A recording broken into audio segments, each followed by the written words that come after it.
Шундай һорау. Догаларды намазды укып беткәс кылһаң һәйбәтрәкме, әллә намазның фарызынан һуңмы?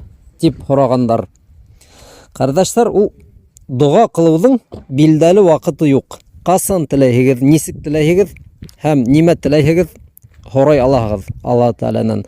Ләкин һораган нәмәгез гөнаһ я берәй насар эш булмаһын. Мәсәлән, туганлык ебен өҙү. Буның турала хәдис һөйләгәйнек бүген. Касан теләйһегез догаларды кылагыз. Шулай ук без әйткәйнек, менә ошо төркемдә лә Мөселманның калгаһы дигән бик яхшы китап бар. Ана шунда догалар, зикрләр турасында бик яхшы аңлатылган. Кахтани дигән бер имам, зур галим, бик яхшы язган. Шул китапты без башкортчага тәрҗемә иттек. Ана шул китаптың башында, кардәшләр, догалардың яхшы вакыттары, дога өчен яхшы вакыттар ифкә алынган. 30-дан ашу.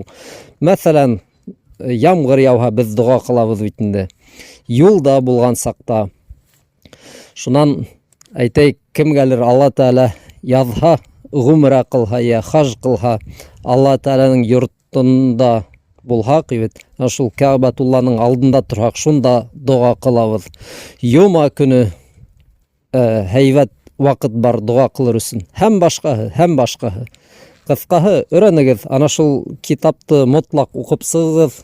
Ул теге зур укымаслык китап түгел, ул бик кәрәкле китап, һәрбер гаиләлә булырга тиеш, һәм һәрбер мөселман уны укып сыгырга тиеш. Бигрәк тә менә шул дога өчен яхшы вакыттар һәм хәлдәр турасында.